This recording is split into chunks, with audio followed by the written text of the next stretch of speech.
Good afternoon. Today I'm going to be introducing a lot of the new features coming out in Windows Server 2012 R2 failover clustering. So this is actually the first time a lot of these features have been announced. So I'm going to spend some time not just kind of telling you what the feature does, but kind of the design principles that we made behind it, thinking about how you can implement it, use these different features as best practices. I'm Simon Perryman, a senior technical evangelist with Microsoft, and prior to my current role, I spent about 4 years on the cluster engineering team, actually building a lot of these products that we're going to be covering today. Now, as we get started and walk through this deck, we're going to really focus on 4 key areas here. Designing clusters, deploying clusters, managing clusters, and then advanced management integration with System Center 2012. Now, first, we're going to talk about cluster design. Most people kind of think of clusters as very basic, right? You just have the host, but we can actually use clustering throughout our stack, throughout our data center. Now, as we think of high availability, though, it's important to consider, throughout the stack, including our hardware layer. Servers, storage, networking. We then think about workload availability. This is the more traditional clustering you're familiar with, where you have the physical host and you fail over applications or virtual machines between those hosts. We have guest clustering, or guest application high availability. This is where I have 2 virtual machines that form a failover cluster, and I can fail over my application running within the virtual machine. We then have storage availability for our VMs using our scale-out file server. So this means we have distributed access for our virtual machines on its back-end storage, highly available virtual machine storage. We have management high availability using the System Center products, making sure that our management systems stay resilient. And then finally, we're going to touch on site high availability, multi-site clustering. What happens if you lose an entire data center? How can you be resilient? How can you fail over? Primarily, we're going to focus on these 4 topics here, though. System Center, guest clustering, host clustering, and file server clustering. So let's first talk about hardware availability. Now, this is a dense slide. I'm not going to go through this in detail because a lot of this information about hardware availability has been around for a while. Kind of the key message here is you want to think about redundancy everywhere. Eliminate single points of failure. A single point of failure, take down your entire system.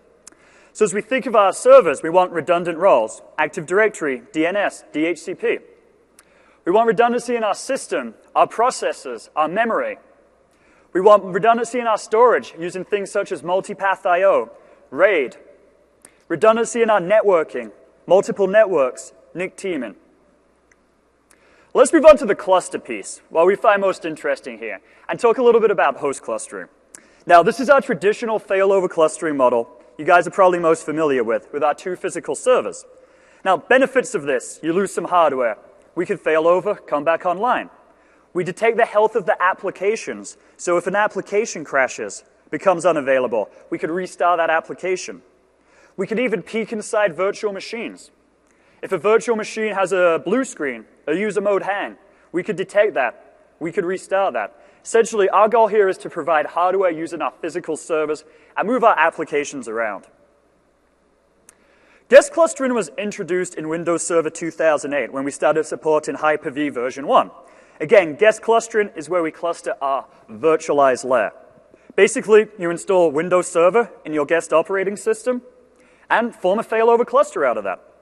So what are the benefits? Well, if you just have a virtual machine that's running on a cluster, but that virtual machine is a standalone VM, what happens when you need to patch that? You have downtime. What happens if the application within that virtual machine crashes? Will it automatically recover? Maybe, maybe not. This is the key advantage of using guest clustering. We're providing the same benefits of host clustering, but within our virtualized layer. So we could do patching by failing over our applications between our 2 virtual machines. If a SQL server that's running inside a VM crashes, the guest cluster could detect it, restart that SQL instance. So we're providing high availability inside the virtualized layer. We strongly encourage all of our customers to use this if they're using virtual machines, have a highly virtualized environment. We then have storage clustering. This was introduced in Windows Server 2012 with the scale-out file server. Now what this does, it basically provides multiple access paths on a file server cluster. So if you think about what traditional file server clustering was, if you've done clustering back in 2008, 2003, or earlier, you basically had a client access point that was running on a cluster. So think of this as whack, whack, my share. If that server crashed, that share would go offline. We'd have to update all the cluster members. It would fail over, update cluster membership again, come back online, update cluster membership again, and then clients could reconnect. But this caused extended downtime. What we can do with the scale-out file server is essentially put that whack, whack, my share on all of our nodes on the cluster. This way, if one of those shares goes down, one of those hosts goes down, the clients can quickly redirect themselves to another file share with the exact same path name. Now, another big advantage of this, if you're doing a large file copy, let's say, and you're using something like Xcopy, Robocopy, something more than just the Windows shell drag, copy and paste thing, it will automatically reconnect. So if you're copying from a server, the server crashes, client gets reconnected to a different scale-out file server, that file copy operation will continue. They probably won't even notice a difference unless they're literally watching the screen and notice this slight transient failover. Now, this is going to be very interesting for you if you're using virtual machines. The reason why is Windows Server 2012 started supporting virtual machines that run over SMB. SMB is a networking protocol. And what we could do is we could reroute our virtual machines and have our VHD files stored on this file server cluster. And so what this means is, if one of the nodes on the file server cluster crashes, the VM won't hang, the VM won't freeze. Our VM will continue running, go through another path, and reconnect to its VHD with no downtime to the virtual machine. So basically, by using this, we're providing high availability for our VM storage. Highly recommended if you're in a highly virtualized environment.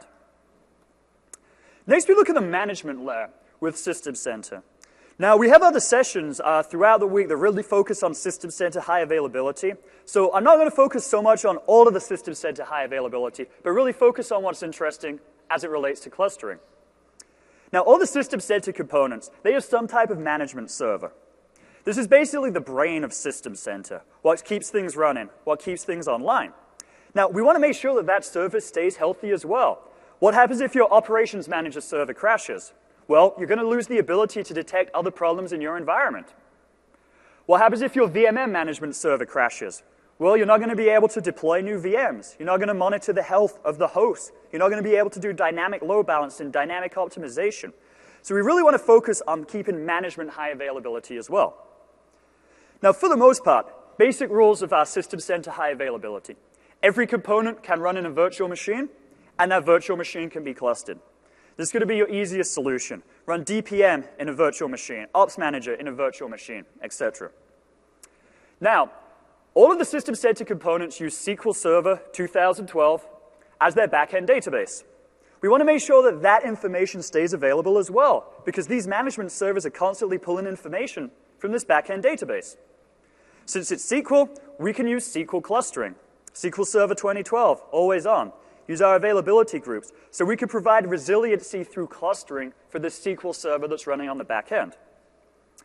Now, I'm not going to spend, again, much time going through these other high availability solutions with one exception, two exceptions, the VMM library server and the VMM management server. Now, the VMM management server, since Windows Server 2012, can now be deployed directly on a failover cluster. Not within a VM on a cluster, but directly on the host. It has its own resource DLL, so it could be a first-class citizen of the cluster. As soon as it freezes, it hangs. The host can detect that, and it will fail over that VMM management server to a different host. We highly recommend this. Now, it is still fully supported to go and run that VMM server inside a virtual machine, but you have to think, anytime you run something within a VM, you kind of have that extra layer of abstraction. It can take a little longer to detect failures, detect when the service has gone down. But by running that VMM management server directly on the bare metal, we could detect as soon as it crashes, fail it over quickly, bring it online quickly. The second VMM component that uses clustering is the library server. Now, the library server is essentially where you store all of your information, the things that you're going to deploy within VMs. So this would be like your ISO files, VHDs, all of your host profiles, guest OS profiles, application profiles. Essentially, it's your database of things that you want to go and put inside your virtualized environment. We want to make sure that's highly available. If you need to scale out quickly, you need to copy things from that file server. We want to make sure that that's always going to be online, always available. So you could actually use clustering as part of this library server. Next, let's quickly cover site high availability. Now, this is going to be important if you're in well, you know what? Pretty much any data center, you need to think about site high availability. The reason why, you want to avoid losing the entire data center, right? If we think of recent disasters, tornadoes, Hurricane Sandy, wildfires, major power outages, these disasters really do happen. So we want to try to think about resiliency as well across our different sites. Now, essentially, what we're doing here is placing nodes in different data centers. This way, we can survive the loss of an entire data center. But one of the key things you have to keep in mind is making sure that the data is going to be available on both locations, right? If all of our data is on data center 1 burns to the ground, we've lost our data. So key thing here, you need to think about replication. How can I copy my information from my primary site over to my second site, making sure it's reliable, making sure that I can always get access to it when I need. Now, another key thing that you want to think about is using automation with multi-site clustering. One of the challenges that we find with disasters is, well, people have other priorities. You know what? If you're a data center admin, there's a hurricane hitting, you're probably not going to be staying in the data center doing live migrations of your virtual machines, right? You're going to go home, take care of family, have other priorities. So we really want to encourage you thinking about automation as part of this disaster planning. Because the biggest reason why disaster recovery fails, human error. Everything was well tested, but there was a human in the way. Human made a mistake. Human had other priorities. The disaster recovery plan didn't fail. So we really want to encourage you to think about automation as part of this process. Now, failover clustering since 2003 has supported what we call multi-site clustering, where we're stretching this network, stretching our nodes across these different locations. But Windows Server 2012, we added a new feature called the Hyper-V replica. Hyper-V replica allows us to do point-in-time replication from our primary site over to our secondary site for virtual machines. Now, this doesn't mean that it's just limited to copying VMs. Remember, you can run anything you want inside those virtual machines. So you have your SQL database in a VM, replicate that. Your other infrastructure servers within the VM, replicate that. So using Hyper-V replica, we have some great enhancements as a completely free in-box replication solution. And we made some enhancements to this in this release that I'm going to be covering shortly. One of the other features that we announced this week, brand new, is the Windows Azure Hyper-V Recovery Manager. We briefly mentioned this in the keynote. Essentially, what this does is allow us to coordinate large-scale failovers from a primary data center to a secondary data center via Windows Azure. So you don't need to be physically located in one of the data centers or the other. You basically connect up to Windows Azure, configure this information, and when you need to do a failover, planned or unplanned, you could go and push the big red button that says Move My Information. And it'll gradually and serially copy everything from your primary site to the secondary site, giving you detailed reporting of how everything's moving. So a great solution to further enhance the management of this. So let's focus on cluster deployment. What's new in Windows Server 2012?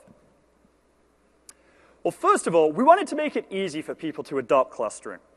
We have a lot of customers that are, building these brand new data centers, these new private clouds. They know everything's going to be highly available, highly virtualized. How do you get started? Well, oftentimes that can be a challenge. Now, the nice thing about clustering is we support any hardware so long as it meets two requirements. Everything needs a logo for Windows Server 2012. The entire solution cannot fail any of our validation tests. So you can use your own hardware, any hardware you have, as long as you meet these. But if you're brand new to a cluster deployment, thinking about what's the easiest way to get up and running, consider working with one of our OEMs. Now, these OEMs, they ship what we call cluster in a box or data center in a crate. Essentially, they will literally drop off a pallet of resources with everything pre-configured, your storage, your networking, all of this information. And you simply plug in redundant power cables, redundant internet connections, boot up the first server, and it will give you very simple guided instructions to go through this cluster deployment. You could even deploy domain controllers through this. So if you want to set up a brand new environment from scratch with your own Active Directory information, fill out a couple forms, do this from a single interface, and you can get your cluster up and running in about 30 minutes. Now, as we look at our SKU choices, as you're thinking about what version you're going to use, no changes since 2012. We basically have 3 different versions that we're going to use with failover clustering. We have Windows Server Standard Edition, Windows Server Data Center Edition, and then the Hyper-V Server. So kind of the key considerations, key differences here. Hyper-V Server, you don't get any extra licenses for your guest operating system. The reason why is we give Hyper-V Server away for free. I'm going to spend a little longer on that on my next slide. Windows Server Standard Edition, you're going to select this if you're not in a highly virtualized environment. For every host operating system you get 2 licenses for guest operating systems that also run Windows Server Standard. If you're in a highly virtualized environment, you're going to want to go with the Data Center Edition. You buy your host license, you get unlimited licenses for all of your VM guests. So you don't have to worry about licensing compliance as you start to spin up VMs and have this highly dynamic, highly scalable, highly virtualized environment. Now, other main difference between these is that Hyper-V Server is a core SKU, a core installation. There is no graphical user interface as part of this. Now, Hyper-V Server, we mentioned before, is a free download. Okay, you could go to downloads.microsoft.com, download this today. Now, of course, the 2012 R2 version is not available yet. Talking about the 2012 RTM version. So why does Microsoft give this away for free? Well, simple. We want people using our server. We want people using Hyper-V. But key thing to keep in mind, this is not a full edition of Windows Server. Okay, it does not include file services, Active Directory, IIS. All this is the hypervisor that supports clustering. So great way for you to get free licenses for all of your host infrastructure. So let's say you're budget conscious and you want to keep it also a little cheap for your guest operating systems. Remember, we don't include any licenses. You can run Linux inside your guest operating systems. Free host, free guest. So a great solution to start kind of trying out, starting to adopt this Microsoft technology. Now, one of the biggest things that people are afraid of with using Hyper-V Server is this no graphical user interface. It's okay, there's lots of ways to work around this. Now, if you're actually logged directly onto the system, it's not just a command prompt. You actually see what's called scconfig, this blue box here. scconfig will always launch as soon as you launch Hyper-V Server, and it will kind of guide you through the most common tasks. Join a domain, join a network, enable clustering, enable Windows Update. So it kind of starts to guide you through this process. But there's also third parties that actually allow you to install a GUI on top of this. So Five9, for example, they have some network configuration solutions that they can use. So you can actually load third-party GUIs into Hyper-V Server. But what we recommend is using remote management. Microsoft, we really want to be scalable, allow you to manage lots of servers from a single interface. And so we support remote management of your Hyper-V servers through Hyper-V Manager, Failover Cluster Manager, PowerShell, System Center Virtual Machine Manager. So you have a lot of solutions, a lot of options here to make sure that you can manage it with a full graphical user interface, even though it's a core box. Actually, one more I forgot as well, Remote Server Administration Tools, RSAT, which is basically your server manager tools that you can run on a client machine, full remote connection support. The best thing about this, we don't put any limitations on Hyper-V Server. It supports 8,000 virtual machines, just like the full edition. It supports 64-node clusters, just like the full edition. It supports all the new types of live migration, just like the full edition. Storage live migration, SMB network live migration, shared nothing live migration. So a great solution if you're trying it out, want to go highly scalable, have any concerns about licensing. Now, as you go and install your server edition, you do have different options for what type of installation type. This is assuming you buy Standard Edition or Data Center Edition. You have the core, which is just a little command prompt. You have min shell, which is basically a command prompt, plus some small GUI tools for some of the harder configurations. You have the full edition, which is probably the version you're most used to. And then you have the full with desktop experience. And that's basically running like the aero graphics, the nice UI, which we don't want to recommend really you want to use on a server. What we really recommend is using the minimum version possible. Ideally, use core. The reason why we want to do this is to provide higher availability. Now, if you think about a graphical user interface, you think about all these additional components that are added to a system, that's more things that need to be patched, have security vulnerabilities. Guess what? More patches means more reboots. More reboots, lower availability. So what we want to do is try to encourage people, go with the minimum version possible, manage it remotely, so you're going to have less patching of those systems. Now, Hyper-V Server, the version I was just talking about, takes it even further. Since it's only Hyper-V, only clustering, and then has a few networking and storage components built in, that's even fewer things to service than this full version. So again, Hyper-V Server, a great solution for you. So let's talk about network planning and what's changed with Windows Server 2012 R2. Now, in the past, one of the biggest challenges we found from our customers were the number of NICs, the number of network cards that you actually needed to provide. So we used to recommend you might need up to 6 NICs, and a lot of blades, they're limited to just 4. How can we get around this? You need a network card for your actual applications for the public to access them.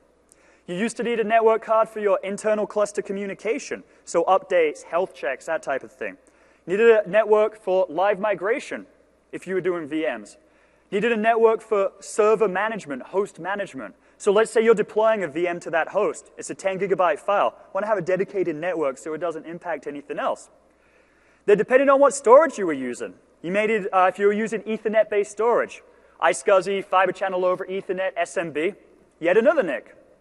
And most backup solutions also recommend a dedicated NIC. So we were looking at oftentimes 6 NICs in the environment. So this definitely wasn't ideal. What we're really seeing a lot of our customers do and have great success with is using converged networks, moving up from these 1 gigabyte up to 10 gigabyte, teaming them. And so instead of having 6 NICs that are running 1 each, you have a pair that are running 10. Greater throughput, greater resiliency, had a lot of positive feedback on this. So something to think about as you start to make your future hardware investments. Now for VMs, if you're a highly virtualized environment, consider using some of the hardware offloading capabilities that are built directly into the networking cards, such as VMQ, SRIOV. Essentially, this allows us to do more processing actually on the network card itself, which means we're not doing processing on the server, providing more resources to actually run those virtual machines. So highly virtualized environment, you're buying new NICs, think about these 10 gig that support the latest and greatest virtualization features. Let's move on to storage. Cluster shared volumes has expanded its interoperability support. By the way, this is all brand new. You guys are the first guys to see this information here. Now, what we wanted to do with CSV was treat it as a first-class file system, not have limitations such as regular storage you can do this, CSV you can't. Wanted to build interoperability throughout cluster shared volumes. So let's quickly walk through these new enhancements. First is supporting REFS, which is our new resilient file system, something that we hope to eventually phase out NTFS with. REFS wasn't supported in 2012 RTM, now supported in 2012 R2. And we want to recommend our customers use this because it really is more resilient, gives you higher availability. Challenge, you still have to check whether the applications support it. Pretty much all the Microsoft ones do. Third parties, still got to check on that. We have CSV cache. Now, this was actually introduced in 2012 RTM and enhanced in 2012 R2 with write-back caching. Now, what CSV cache is, basically, cluster shared volumes, we tended to find that a lot of information was reused. It was the same 10% of information that was constantly being read, going up and down through the networks. So in 2012 RTM, you had the ability to turn on a CSV cache to actually store locally a collection of this common information that's most commonly read. This means that you're doing less reads and writes to the actual storage because this cache is living on the server. So you have less I/O, faster reads, faster reads. Now, the difference in 2012 R2 is that we now support read and write to the cache. So this cache used to be read-only. So it would take a while for us to kind of build up the cache. Now it's read and write. So we've increased support, so you get even faster I/O, even faster throughput, less interaction with the storage if you have the CSV cache up and running. Next thing we wanted to add support for was tiered spaces. So you heard one of the big storage enhancements this release, storage tiering. You got your fast SSDs up front, slower JBODs in the middle, and then maybe some tape on the back end that you're writing to. Full support using cluster shared volumes on your first 2 tiers. If you're using just JBODs with storage spaces, we support that. If you're using SSDs, we support that using cluster shared volumes. Parity spaces with CSV. So this is just one of the components that most storage systems use to actually have a parity bit to check the consistency of a disk. We didn't have parity bit support in CSV before, added it in 2012 R2. A big one is deduplication on cluster shared volumes. We found our customers have lots and lots of VMs on a CSV disk. In RTM, we didn't support dedupe. 2012 R2, we now support deduplication. But what's further, we don't just support that when the VMs are saved in a library on a disk. We can now do deduplication for online running virtual machines that are running on the CSV disk. So think of this for VDI, right? 90% of the data in a VDI environment is identical. You can now save, say, 90% of your data in a highly virtualized VDI environment with all of these VMs online, all of them running. And this could save some of our large customers millions of dollars in storage costs every year. And then we added System Center integration with cluster shared volumes. Configuration Manager supports monitoring, deploying services, making sure that these CSV disks are compliant, and they have the right firmware and patches. Data Protection Manager supports backing up CSV disks and VMs that are running on those CSV disks.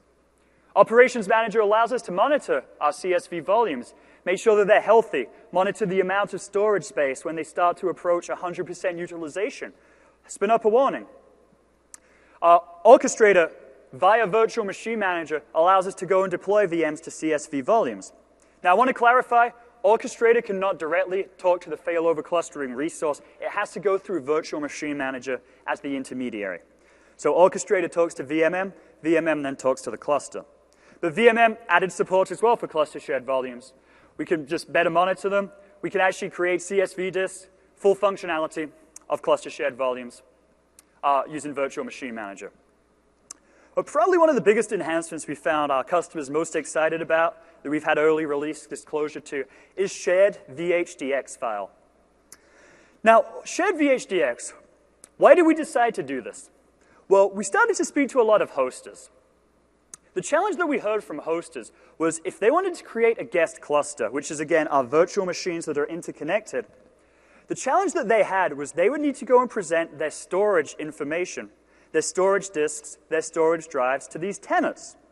So basically, you had public people that were creating guest clusters having access to your own storage infrastructure. That could kind of be a little scary. What we could do with shared VHDX is create a VHDX file, so this is just literally a file, and expose that to both nodes of these virtual machines. So we're no longer giving these tenants access to our storage infrastructure. We're giving them access to files that are running somewhere on our storage infrastructure, but they don't have that visibility into the underlying storage fabric. So think about this as a great security enhancement. Furthermore, it's easier to set up. Now, some common questions I get. Can you go and use shared VHDX on physical servers? No. Shared VHDX is for guest clusters only. It's one of our new guest cluster and storage protocols. How do I configure it? Well, basically, you go and create a VHDX file on one node. On the second node through Hyper-V Manager, you add that as storage. We now have shared VHDX files. Now, as far as guest clustering goes, in our last release, we used to support Fiber Channel storage. We had a virtualized HBA for Fiber Channel, iSCSI storage, SMB storage. This is what you can kind of consider as the fourth option, our shared VHDX file.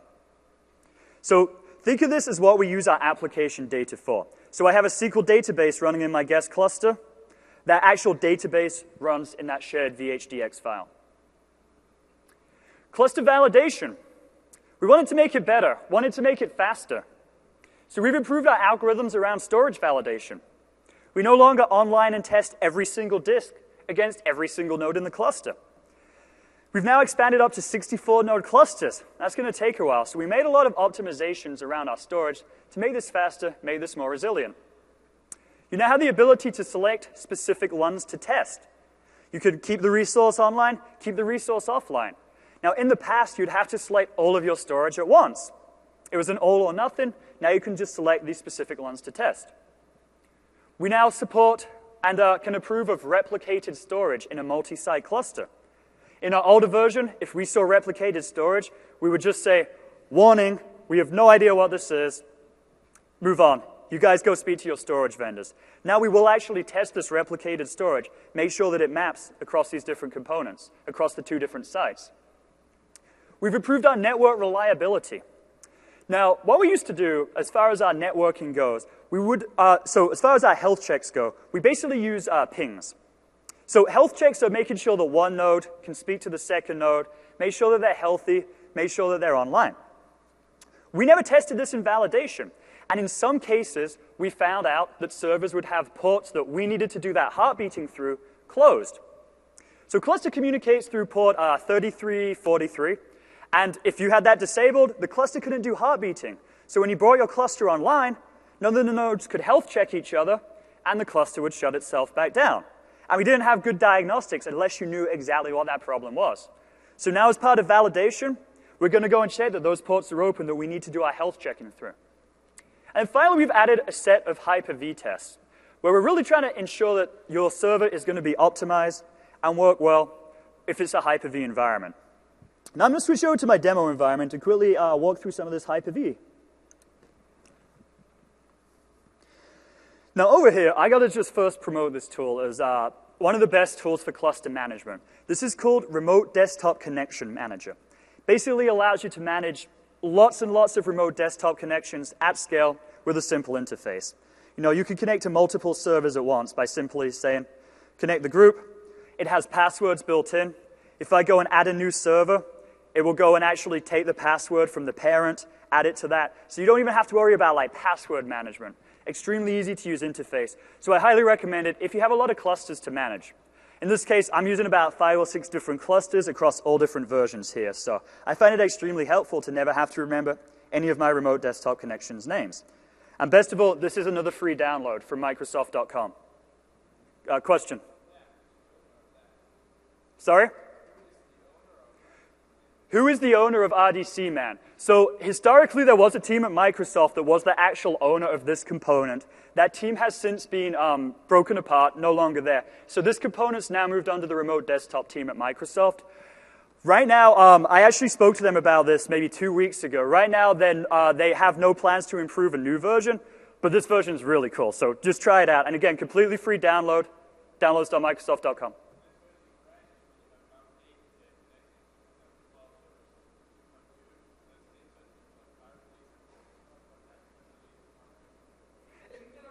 Interesting.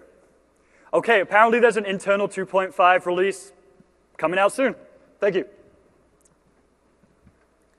All right, so let's connect over here, and this is my Windows Server 2012 R2 cluster.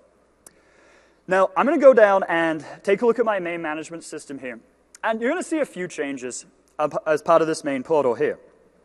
So first of all, you're going to notice that some of the terminology has changed. We no longer have a migrate to cluster wizard. It's called copy cluster roles. There was a lot of confusion about the terminology migrate once we started to have live migration. Essentially, this is our way to go and copy resources from one cluster over to a newer cluster. And we're going to take a look at this a little more a little later. We have integration with cluster-aware updating now. As I scroll down to my core cluster resources, I get information about my servers, all my IP addresses. So everything's looking pretty healthy here. Now, as I go take a look at my nodes, one of the big improvements that you're going to see here as part of the UI is looking at different voting. So we made some improvements into our UI to show which nodes are currently voting as part of our quorum configuration, which nodes are not. I have a big section on quorum changes later, so just going to tease you with that for now.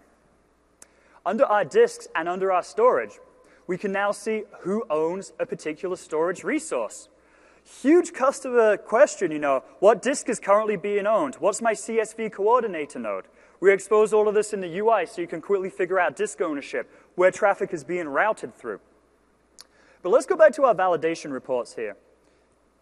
Take a look at our Hyper-V configuration.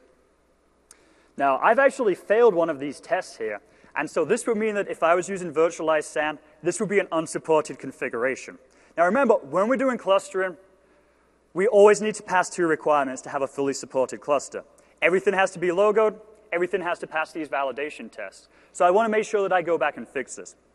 Essentially, what we've done with the Hyper-V configuration is broken this down into 4 different categories. We have requirements. So these are going to be things such as making sure that you have matching processor manufacturers. Everything's AMD, everything is Intel. This is so we can support live migration between these two different servers. We then have information. So list any current virtual machines that are running on any host. So informational stuff. We then have compatibility. So as we look at compatibility, this is making sure that all of our networks, virtualized networks, have the same name across every node in the cluster. When we move my VM from node 1 to node 2, we're not updating that virtual machine's configuration file. It's still using mynetwork1. So we want to make sure that it can persist using that mynetwork1 when it moves from that first server over to that second server. So we're going to check for these best practices as part of this deployment. And then finally, configuration. So this is making sure that all of our additional workloads, additional components that are going to be integrated with clustering are configured correctly as well. So essentially, what we're trying to do here is make sure that as soon as you get your Hyper-V cluster up and running, it's going to be supported, it's going to work. Now, when you actually kick off and initiate validation, if a single node that you're going to validate has the Hyper-V role installed, that's when we will go and start running those additional set of tests.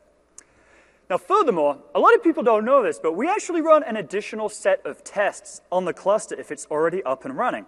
We run what we call cluster configuration best practices. So again, this is the type of information you get as you're deploying the cluster. But remember, you can run cluster validation at any point in time. Use it as a troubleshooting tool. Use it as a best practice analyzer. Anytime there's a problem, go run cluster validation before calling product support. Because guess what product support's going to do? They're going to tell you, run cluster validation. So this could often help you save time, help you save some churn. Now, as part of our best practice analyzer tests, you get a full new category that are going to make sure that everything is optimized for the cluster. So specifically, it's looking at the new workloads that you've deployed on a cluster. Now, for example, it will go and look at what type of disk online operation every resource is using. It will say, hey, you're using a long check disk. This means that it's going to slow down the time it takes for you to bring a disk online after a failure by a couple minutes. You should change it to the fast check disk. This way, it's only going to spend about a couple seconds making sure that this disk is still going to work before bringing it online, making sure it's consistent. So it really goes down to the granular level of individual cluster properties. So definitely a good thing to run. If you already have a cluster up and running today, just go run validate again, see what it comes back with. Now, another example is if you have virtual machines that are clustered, we're going to go and check that the integration components are matching and are the same compatible versions with the host and the guest. So a lot of nice built-in logic to help keep your cluster online and more resilient.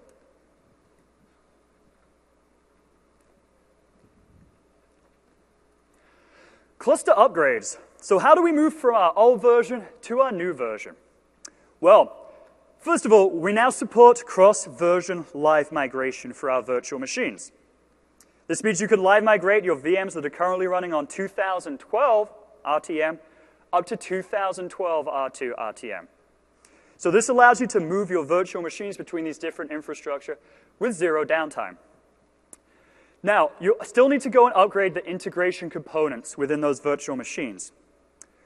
Yes, that causes downtime when you upgrade the integration components. So what we recommend as part of this is next time you start the virtual machine, that's when you upgrade the integration components. So you're starting it anyway, no additional downtime. Now, you also have to consider, if you're using one of these broad multi-cluster topologies like I showed in the beginning, where you have that physical cluster, that virtualized cluster, that file server cluster, you've got to think about upgrading all these different layers as well. So upgrading the file servers, doing a migration from the old to the new, upgrading the guest cluster from the old to the new. Now, the copy cluster role wizard will copy any type of cluster, whether it's physical or virtual. Now, what we're actually doing, we're not actually doing anything disruptive. We're not actually taking anything offline on the old cluster, bringing it online on the new cluster. We are literally copying all of the data and configuration information over. And then it's up to you, when you offline the old version, online the new version. So a lot of customers like to just test a migration before they do it in production. And so part of our migration process, it actually includes pre-migration reports and post-migration reports. Now let's actually jump over to the demo system again and walk you through a very brief overview of how we can upgrade from an older cluster to a newer cluster. So over here I have a Windows Server 2012 cluster. I'll just open this up, show you what we have here. I last used this over at TechEd Africa. And I can see that I have a couple virtual machines running on this host. Some of them are online, some of them are offline, different priorities. Let me go back to my new cluster, my 2012 R2 cluster. And over here, go to my copy cluster roles wizard. Now what it's going to do here is say, what's your old cluster? Where are we pulling this information from? So in this case, I'm just going to specify one of my nodes in my old cluster. You can also specify the cluster name. Anything would work. It's going to then go connect to the old cluster, make sure that I have security credentials. Assuming I do, it's then going to go and analyze all these different resources that are running on the old cluster.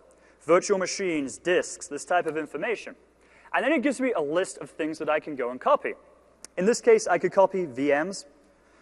I could copy my replication broker. We'll talk some more about that later. But if I had file servers, other resources, I'd see these listed as well, be able to copy that information over. Now, one thing that you're going to note here is that I actually have two different VMs that are grouped together. If I select this checkbox, it automatically selects both of these VMs. I can't just select one of them. So why do we do that? Well, what we're doing here is those two virtual machines are running on the same CSV disk. So if I go back to my old cluster, I can take a look at VM low and VM service, and I'm going to see that these are both going to be using CSV disk 1.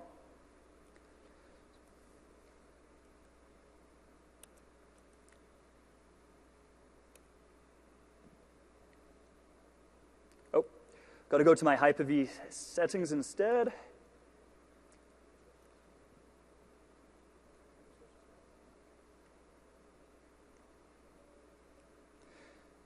So CSV volume 1. Now, the reason why we enforce it, bring in both VMs that are running on the same CSV disk, is we actually do CSV disk mapping. So our goal is to look at how many CSV disks you have on your old cluster, how many CSV disks you have on your new cluster, and give you the ability to map them. Now, you also, and actually most customers, they don't even update their storage. Most customers continue to use the same storage as they go through. At one point, they'll offline the VMs on their old cluster, disconnect the storage, reconnect it to the new cluster, bring those VMs online on the new cluster. Let's go back to the wizard and see what else it does here. So I'm going to go ahead and select this group and this group. And look at this. I get my pre-migration report. Now, the intention of this is to tell you what's going to be migratable, what is not going to be migratable before you do anything. Now, we have task scheduler tasks. We can't copy those tasks. We have some additional manual steps after copying some roles. We have things that can be copied successfully. So it kind of gives me a good start to understand what's going to happen, what's not going to work. Well, let's go back to the wizard. That all looks good. Let's select next. And then we get to actually remap our virtualized networks. So one of the key things here is we want our VMs to always work, right, after we bring them online. Now, the virtual machine network that we're going to use for this VM is stored in the virtual machine's configuration file. It says VM1 uses network 1. Well, chances are, or there's a possibility when you go and move your VMs over to your new cluster, you have different virtualized network names. And so what we're doing here is giving you an opportunity to map the network on your old cluster to the network on your new cluster. And as part of the migration process, we will go update that configuration file and say, now you're going to use this new network. So you can bring those VMs online immediately without having to change any of the different network settings. So let's go and select this network. Now, if I click View Report again, it will give me additional information about the networking. But I'm going to skip that report, copy these over, and then just take a look at my final report here. Because this kind of gives me the detail of what exactly happened. So everything came over, got all my information saved, perfect. Now, just like traditional clustering that we've had for a while, we always save our cluster reports for any actions that we do. So if I go open my file and I go to C, Windows, Cluster, Reports, I get all of these create cluster, copy virtual machine, all this information available here. So this gives me the same pre-migration report. So what this means to you, you don't have to worry about inventorying it, copying it down. If a problem happens with the migration, you can always go back later. We never delete these reports, always save for you. So you can always see what has happened within your cluster. So what can you deploy on a cluster? Well, we find about 95% of our customers use clustering for 4 roles: Hyper-V, SQL, File, and Exchange. But clustering can be used for almost anything. You can even customize it by using one of our generic containers. Now, a generic container is basically either a script, so .vbs, .powershell, one of those, a executable file, so this is a generic application, .exe, or a generic service. So if you have a custom service that you're using, anything you can see in Service Control Manager, Windows services, you could go and cluster that as well. So if you have custom line of business applications, walk through a wizard, enter what type of application you want to make highly available, store that application's data on the shared storage, so both nodes can access it, and it can actually become a highly available resource. If it crashes, we'll restart it. We can fail it over if a host crashes. So you can already start to integrate your own business applications on a failover cluster. But if you want more advanced integration, you can also write your own resource DLL. A resource DLL basically makes your own application a first-class citizen on a cluster. Now, using those generic templates, you have limited configuration. Writing your own resource DLL, you can basically do anything you want with the cluster. Now, what the resource DLL is, it's essentially a mapping of the action that we need to understand, such as bring a resource online, bring a resource offline, check the health of a resource, to the specific command for your application. So maybe to start your application, it's net start myapp.exe. You would basically map that to cluster online. And this way, when we want to bring the resource online, we will go and run that specific command that you specify. Very granular how you can build this, how you can configure this. But this allows you to run any application just about on top of our cluster. So let's move on to cluster management. Now, key message that we really want to emphasize in 2012 R2 is that Hyper-V clusters are different. We're now going to start treating them as different. We no longer have a one-size cluster fits all. We realize that Hyper-V has different resource constraints.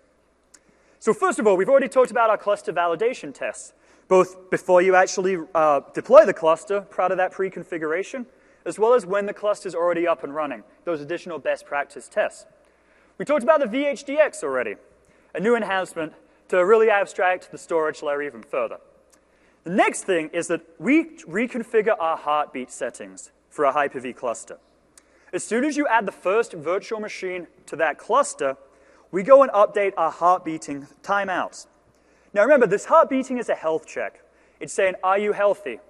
Are you healthy? And the recipient has to send it, and then the other receiving node has to respond and send that back. Now, what we found is, sometimes in a highly virtualized environment, those heartbeats weren't getting through.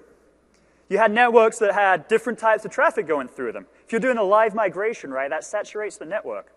Sometimes those pings weren't getting through. That was triggering false failovers. This other node was actually healthy. This node couldn't see it, and so we turned it off, failed all of our resources over. And that can actually incur unplanned downtime, unwanted downtime. So what we try to do with this release is adjust these settings, optimize them for Hyper-V virtual machines, when you have those networks that have that high amount of traffic.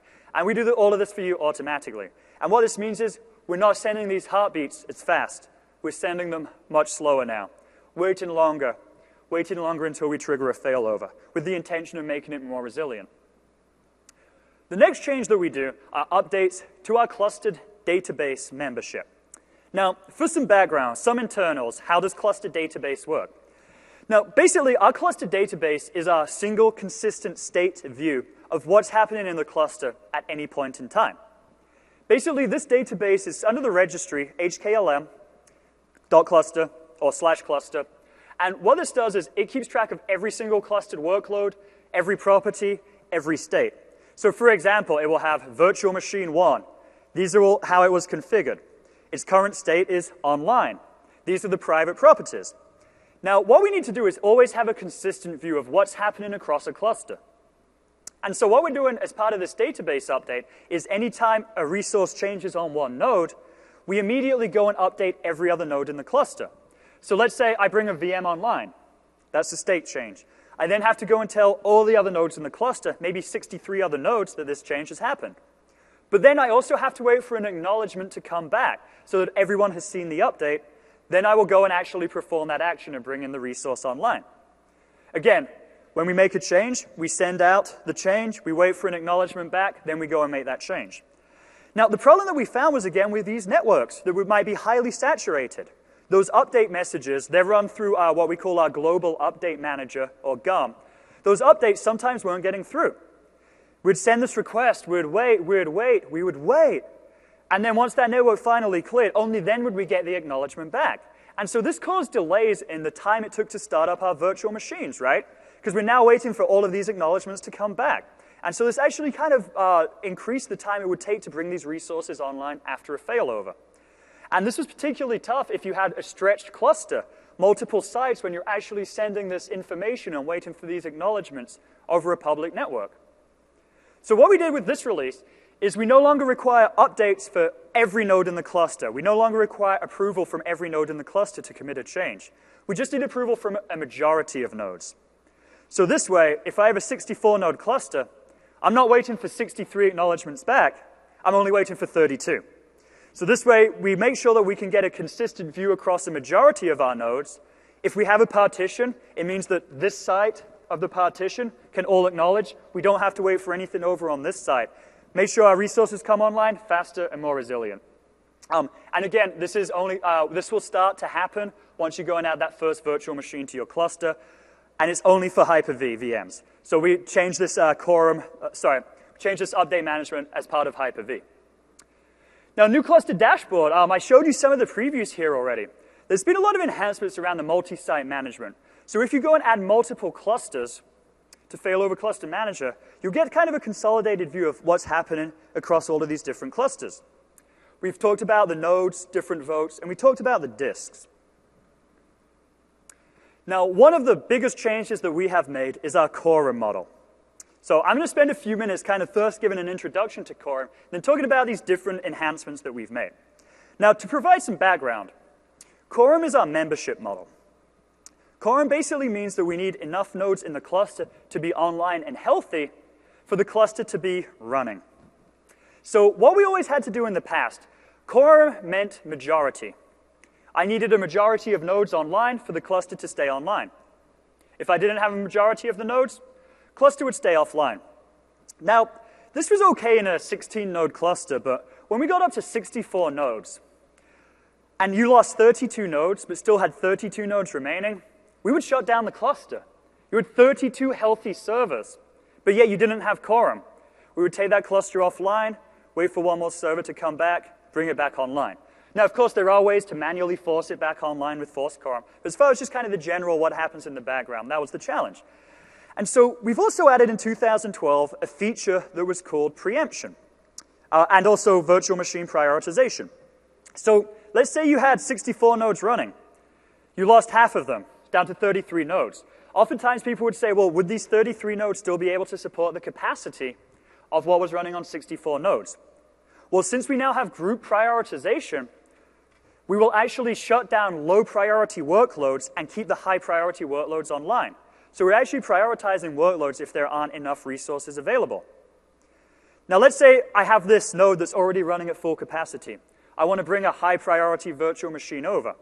What it will do is call preemption, shut down the old one, keep the new one online.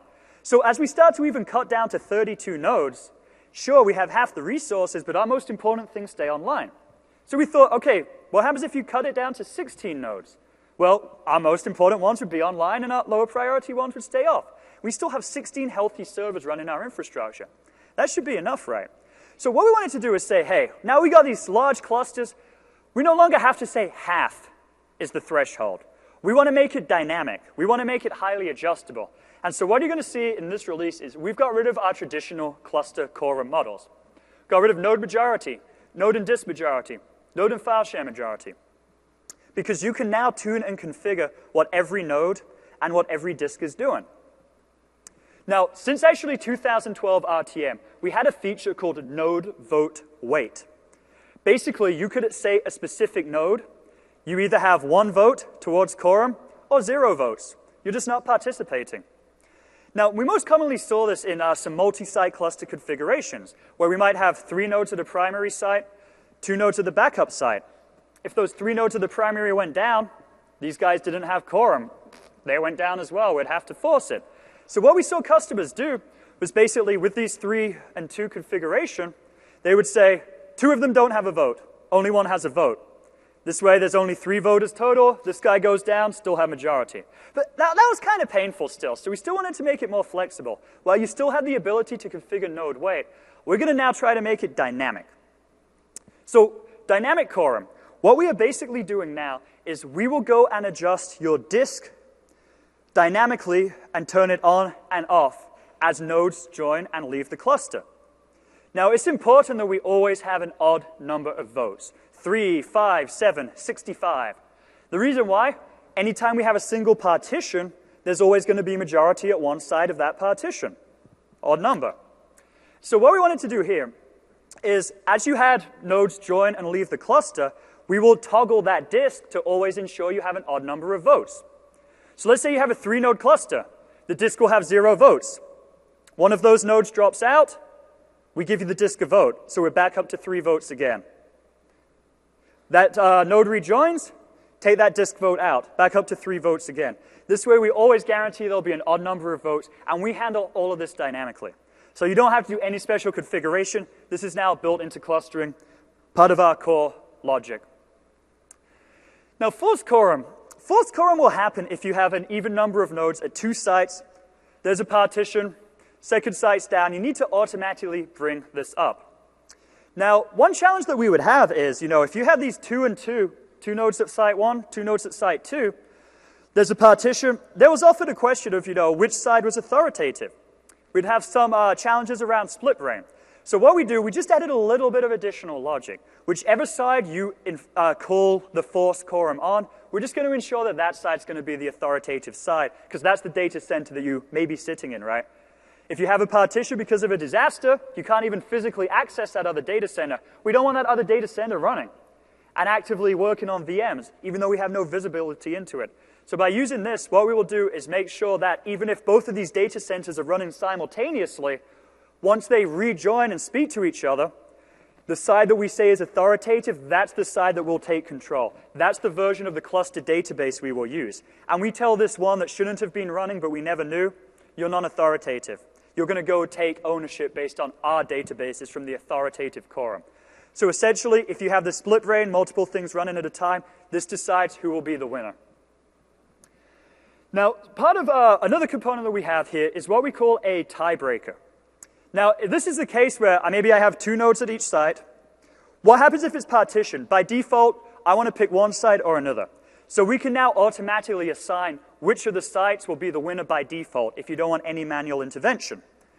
The way we do that, there's a property that you set on one of the nodes on one of the sites that basically says this is the lowest priority site. It's called low quorum priority node ID. Catchy name. And what we'll do, you get the site that has this lower node priority ID. That will be the non-authoritative site. This is the site that will come online, have quorum. Now, we wanted to have some integration with our management layer as well. As we started to see, these large clusters running hundreds of virtual machines, we saw that we had administrators, multiple administrators using a single host. They might be sitting in different business groups, not talking to each other. One of them might apply a patch, reboot a host, and kill your VMs that are running on it. That's the problem. So technically what would happen is it would wait for a little bit of time. It would try to gracefully shut down the VMs, but then it would just do a quick migration. So it would actually take that virtual machine offline, fail it over, bring it back online on the new site. Now, this was okay, but quick migration means there's downtime. So we wanted to make this better. What we've now done is we have integration with the start menu, the restart button, that basically will wait and live migrate those workloads off of the cluster. So if you go and hit start shut down, we're not going to wait 2 minutes and then kill everything. We're going to keep everything online, gracefully move everything over. Now, in some cases, you still might say, well, I only want to live migrate my high priority VMs, don't really care about medium and low. We could do a quick migration with them. There's actually a VM property that you can set as far as movement type, which will say I want to do a quick migration or a live migration. So you can even granularly configure your VMs to say high priority, you're going to live migrate, medium live migrate, low will just do a quick migration. A Hyper-V replica, talking about some of our site recovery, made a few enhancements here as well. One of the biggest ones was probably the biggest feature request we had around the Hyper-V replica, different replication settings. In 2012 R2, you could replicate every 5 minutes. Pretty good. But we wanted to make it more granular. We now have the ability to replicate every 30 seconds. So if you have a high-impact business application, you cannot risk losing 5 minutes of data. Turn it up, replicate every 30 seconds. We then also had some customers that said, hey, 5 minutes is too fast. It's flooding my network. I don't want this additional traffic and additional noise. I only want to replicate every 15 minutes. So we provide that option as well. There is still no way to configure it beyond these three options. You have 30 seconds, 5 minutes, 15 minutes. There's no registry key, there's no hack, there's no other way to go and tune this. Always get that question. But this kind of gives you, some flexibility if you're a local cluster, highly spread out. Now, another thing we wanted to do is add replicate chaining. Let's say you have multiple data centers. You want to replicate from my first to my second to my third. We now give you the ability to have replication upon replication. Go from our first site over to our second site. Now, here's an example. Let's say I have a metro cluster, meaning a small geographically dispersed cluster that will be resilient to losing like a block of power. Common one is New York, New Jersey. You got the hubs in between. They're very close. That's kind of the basic disaster recovery solution that most of our New York customers use, Manhattan customers use. Have a backup site over in Hoboken across the river. Now, that's the type of thing where they have this critical data, a lot of financial institutions, a lot of law offices, and they want to replicate that near replication every 30 seconds. Make it fast. Make sure it's always available. But then they also want to protect themselves against a regional disaster as well. Hurricane Sandy. Doesn't matter if you're in New Jersey or New York, you got hit pretty bad there. And so what they can then do is do an off-site replication, a longer replication, over to the West Coast or over to Europe. And that might be a replication that happens every 15 minutes. So you have a lot of flexibility in how you carve this up to provide higher availability, better disaster recovery. There's a few other cluster enhancements that didn't really fit in that well anywhere else that are worth mentioning here. We have some proactive server service health detection. Basically, what we do here before failing over a resource to another node, before moving a VM to another node, we're going to check that that other node is really healthy, that all of the services are running, nothing's crashed, nothing's stopped. So we want to make sure that we're going to move it to a healthy host. We have proactive VM network monitoring. Same concept, but we're looking at the virtual networks on the new host. If you lose network connectivity on one host, and we live migrate you or fail you over to another host, and that also doesn't have network connectivity, not really going to help you, right? So we're proactively detecting the health on these other networks, on these other components. We have CSV coordinator node rebalancing. Now, one challenge that we saw in the past in 2012, so let me take a step back. The CSV coordinator node, this essentially manages our access to our CSV cluster shared volume disk. So you have multiple servers that are talking to this coordinator, in some cases passing data through the coordinator if you're in redirected access mode. And so this node can sometimes have a lot of traffic. Most often it doesn't. Now, in our last release, we had no logic about the placement of these different coordinators. Each CSV disk has exactly one coordinator.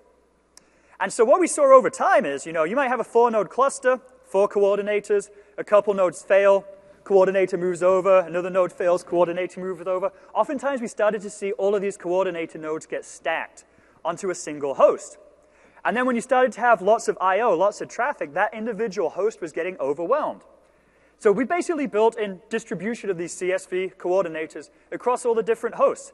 So when a node comes online, let's say I have 2 on one host, 0 on another, comes online, we'll go and move that coordinator over. No downtime as you move a coordinator. We're essentially balancing this type of coordinator traffic. We added storage quality of service. So similar to network quals, you now have the ability to say whether a particular virtual machine can use how much of your disk I/O. This protects against problems like if you have a noisy neighbor, you have a virtual machine that's hogging all of the disk resources, preventing the other virtual machines on that host from using them. Not good, right? So we can throttle the amount of disk I/O that a particular VM is using. Likewise, we could assign a minimum bandwidth, and we can send an alert if a VM is not using enough network I/O. Sounds kind of odd, right? Why you'd want to have a minimum? Well, we found that we have a lot of VM sprawl, meaning that you have VMs that just aren't being used, running in the environment, still using a certain amount of resources for the memory, but they're actually not doing anything.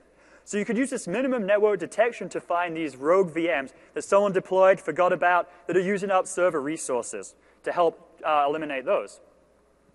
We also have improved login for our deployment and for our state changes. So this is essentially just helping you troubleshoot as you go deploy and configure your cluster.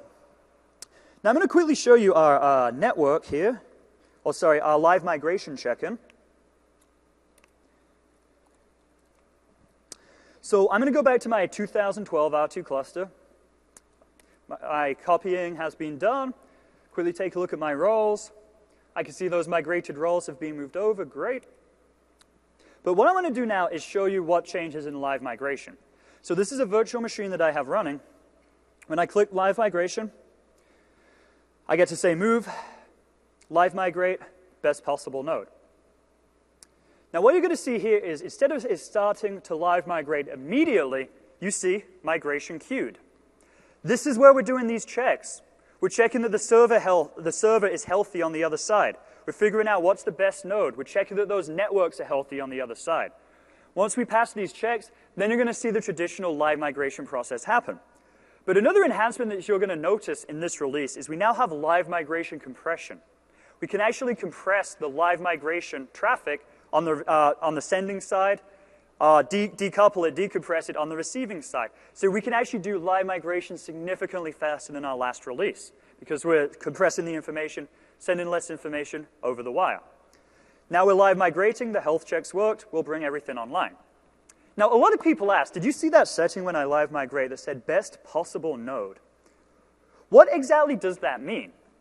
Well, we spoke to the System Center Virtual Machine Manager team, and we said, when you guys are looking at host placement, what's the most important thing that customers have? Is it the CPU? Storage? Maybe, if it's SQL. Network? Generally not. Memory? Almost all the time. Everyone said my network thresholds are most important to me. Sorry, my memory threshold is most important to me.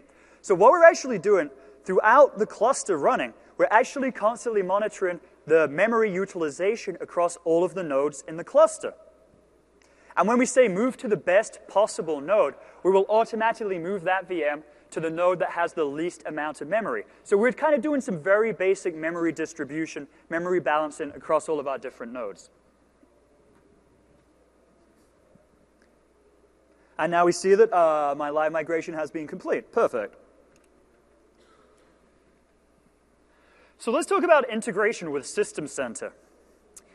Now, the enhancements that made to System Center 2012 R2 as they relate to clustering are, first of all, bare metal deployment of a scale-out file server. Now, remember our topology map, right? We have our host cluster, but below that, we have our cluster for our virtual machine storage, the scale-out file server, whack my share across every node. Virtual Machine Manager can now deploy and configure scale-out file server clusters directly from VMM. It could also configure guest clusters. So essentially what we can do through VMM is we could create those different layers. We could go create the host cluster. We could create the storage cluster. We could create the guest cluster. And we could create System Center high availability for the different management servers. So nice integration using a single interface to try to scale out and provide high availability. Virtual Machine Manager has also its own updating agent called Update Manager. Update Manager now supports additional roles that Virtual Machine Manager supports, such as this new scale-out file server. So you could automatically patch the scale-out file server cluster with zero downtime to your virtual machines. Now, as far as network virtualization goes, Virtual Machine Manager has a component called NVGRE, Gateway. Basically, this is when we use network virtualization in a tenant environment. And you have lots and lots of tenants that want their own subnet. Now, we have integration with that. So kind of what the scenario I like to talk about is our own offices at Microsoft. So we don't want to be limited by what all of the engineering team can do in their own office, right? I build lots of VMs. I build lots of clusters. Imagine if I was limited to the number of IP addresses I could use for my day-to-day job. If I only got 3 IP addresses, I couldn't do a whole lot. I could deploy a 2-node cluster in one VM. That's about it. So the whole concept around network virtualization is to basically abstract each of these physical IP addresses, and behind one of them provide a new set of 256 brand new IP addresses. So make it highly flexible. Now, the NVGRE gateway basically is the intermediary between your corporate network that has a limited number of IP addresses and this tenant network that has however many IP addresses you want. So at Microsoft, what they've done is they've put all of this over on tenant networks. So I can deploy as many VMs as I want, have as many IP addresses as I want. Anytime I go from my own individual environment, go out to the corporate environment, I go through this gateway. Now, anytime a packet goes from my corporate environment back into this gateway, it needs to figure out where it's going to be routed to. Now, if you have a cluster on this side, and you have virtual machines that are moving and updating their IP addresses, we need to make sure that that gateway has the updated information as well. So now, if you have failover, you're moving resources around, VMs are changing IP addresses, the cluster will detect this, and it will go and tell the NVGRE gateway, update your routing tables, so as traffic goes in, traffic goes out, automatically gets updated. Now, System Center 2012 has 7 other components, 8 total, and all of them have some level of cluster integration. System Center App Controller is our self-service portal. We could go deploy VMs on a cluster. Actually, not just Hyper-V clusters, but even Citrix and VMware clusters. Configuration Manager allows us to secure our environment, make sure it's healthy, has the right type of software, patches, firmware. It supports clustering and CSV disks. Make sure that our VMs and our clusters are compliant. Data Protection Manager allows us to back up and restore virtual machines on CSV disks, even live virtual machines that are running and doing a live migration. Again, you could back up a virtual machine during a live migration now when it's running on a CSV disk. Endpoint Protection is our security and malware component that lives within Configuration Manager. This, of course, protects our clusters, protects our disks, protects our VMs. Operations Manager is our enterprise monitoring solution. Monitor anything throughout the stack from our hardware, file clusters, host clusters, guest clusters, applications running in those guest clusters. Full support of clusters, CSV disks, so you can see when disk space is running out. Orchestrator is our automation engine. Orchestrator, via Virtual Machine Manager, allows us to have cluster integration, deploy things to our cluster, bring resources online, offline. And it supports PowerShell as well. So even though there's no direct integration with failover clustering, you could, of course, call a PowerShell script. Failover clustering supports PowerShell, so you can have this automation by going through PowerShell. Service Manager is our IT help desk, ITIL-based system. It's also a self-service portal for our IT department. Full cluster support there. Reports clusters, problems with your clusters, problems with VMs running on the cluster. And now one special one that a lot of people don't know about, System Center Advisor. So let's talk about System Center Advisor. This is not part of the System Center 2012 suite. It is a cloud-based service that Microsoft offers. Essentially, think of this as a best practice analyzer that runs in the cloud. Now, the difference between this and Operations Manager is Advisor uses proactive monitoring, meaning it will detect problems before they happen. Operations Manager is real-time monitoring, meaning when something happens, it will raise an alert and let you know of that change. So what you could use Advisor for is basically test your environment, make sure that it is fully optimized, fully supported with clustering. Now, I've actually had the pleasure to work with Advisor both on the design side, and now I actually use it in my own lab. What's kind of interesting about the way Advisor was built is we actually went through millions and millions of hours of real-world customer support data provided by our product support guys. We said, what are the most common configuration problems people have on our primary server workloads? So, Windows Server, Hyper-V, clustering, SharePoint, Link, SQL, and Exchange. What are these most common configuration problems people have, and how can we resolve them? So basically, the way Advisor works, you sign up online, systemcenteradvisor.com, completely free. You go download lightweight agents, and these agents will basically go and scan through the registry of all of your servers, looking for different registry keys, such as, do you have a specific patch installed? Do you have setting A or setting B? And what it will do, collect this information. It will then send it to a single server that's going to be your gateway server. This gateway server uploads it into one of our Windows Azure data centers. And we do all the processing in that data center, figuring out how you've configured your environment, how it's running, best practices you're following and not following. The key thing is, since we're basing this on registry keys, these are indeterminate facts. You either have something this way or you don't have it this way. And so what we could do is make recommendations based on these settings. Hey, you have setting A, you should do setting B. You're missing this hotfix, go download it here. So not only are we telling you about the problems you have, we're giving you the resolution as well with links to go download these patches to go fix it. Essentially, our goal here is to reduce downtime, give you higher availability by ensuring that your environment is as healthy as possible. Now, a couple of weeks ago, we actually just announced integration into Operations Manager. So if you already have Operations Manager in your environment, it will actually use those SCOM agents deployed on the different servers. It will use your SCOM management server as that gateway to go and upload everything. And now, in the System Center Operations Manager interface, you can actually see the plugin for Advisor and see all of the problems in your environment. So please download Advisor. Please use it. It's a great resource. I personally used it in my lab. I have about 50 servers. We run about 700 virtual machines every day, and it found over 100 misconfigurations. So my staff was bad. They spent a lot of time fixing this up, but you know what? My lab's more resilient, less downtime, higher availability. So check out System Center Advisor. Now, as I wrap it up, I want to point you to a few additional resources. First of all, our TechNet Eval Center. Go download these betas. You're going to have access to Windows Server 2012 R2 in the near future. But also, make sure you check out Hyper-V Server, the free version. If you want in-person training, my team, the Evangelists, are running worldwide IT camps, which are day-long in-person training activities where you actually get a full day of hands-on lab experience for Azure, System Center, Windows Server. And those VMs are actually running in my lab. So you're going to have some good guarantee they'll be resilient because it's System Center Advisor approved. Then finally, we have the Microsoft Virtual Academy. www.microsoftvirtualacademy.com, free online training. Again, completely free, online, lots and lots of courses that will really kind of walk you through all the different Microsoft technologies. I recently built a track on Microsoft High Availability, so if you want some additional training, things such as multi-site clustering, check this out. I will continue to add the newest, latest, and greatest as we support Windows Server 2012 R2. With that, please, I encourage you to complete an evaluation. If you liked the session, if you didn't, don't do that. It's okay. And with that, thank you. Now, just get off the stage here, but I will take questions if anyone has anything. I'm also joined down here by Rob Hyman, who's one of the cluster program managers as well. So please also feel free to direct questions over to him. Give me 1 minute, I'll get off the stage, and then I'll get down and talk to you guys.